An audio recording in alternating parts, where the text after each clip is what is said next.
It's 1911, August 18th.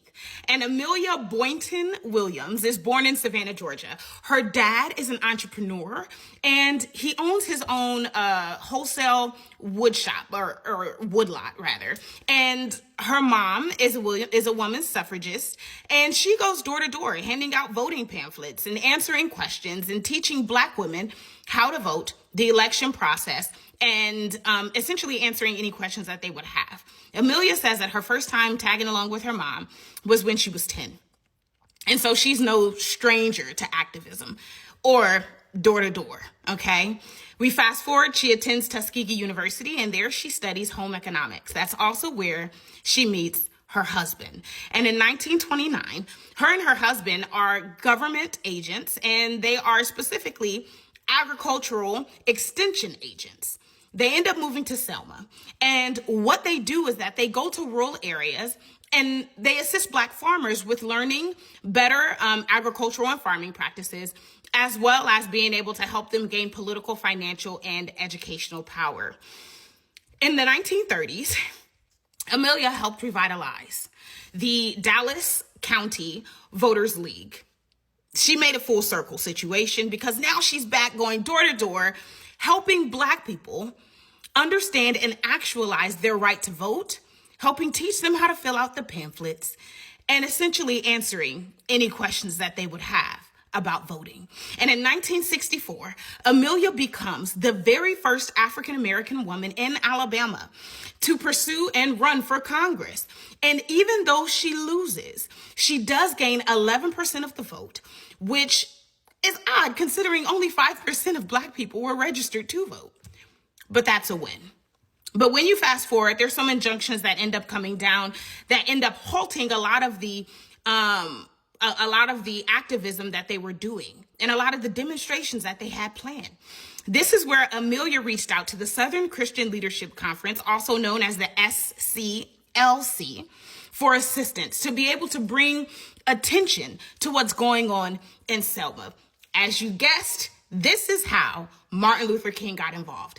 And he ends up announcing on January the 2nd, 1965, a national voters' rights in Selma, and they were going to be marching. This was set to take place on March the 7th, 1965. The March on Selma, also known as Bloody Sunday. Amelia recounts the march, and she says that they saw a wall of state troopers. They were wearing face masks, gas masks. She said that they had billy clubs, they had cattle prods, they had guns and gas canisters.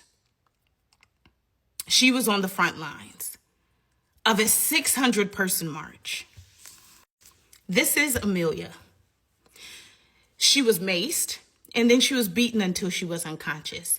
It is this picture that sparked the national conversation around what was going on in Selma. She was hospitalized, but not to be thwarted in her efforts to be able to promote Black people's right to vote. 2 weeks after she was released from the hospital, you would find her with Martin Luther King, speaking to throngs of people to further advance their mission. Today, there will be a lot of people that will be marching. And in that march, you may see a lack of Black people.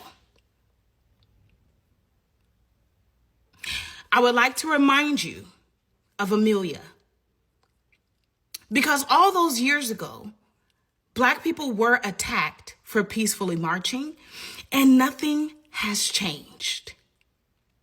And so when you are hearing people asking, where are Black people? Where are the Black women? How come they are not out here with us? Would you remind them that a peaceful protest suddenly becomes an uncontrollable mob when Black people join? And it is harmful to our existence for us to be seen peacefully protesting in this type of climate where you have an administration that desires to weaponize the military against their citizenry. Please know that we support you in your march, and we support the forward progression of these initiatives. but we will be supporting you from afar. Be safe and enjoy, and share this video with those that are in need.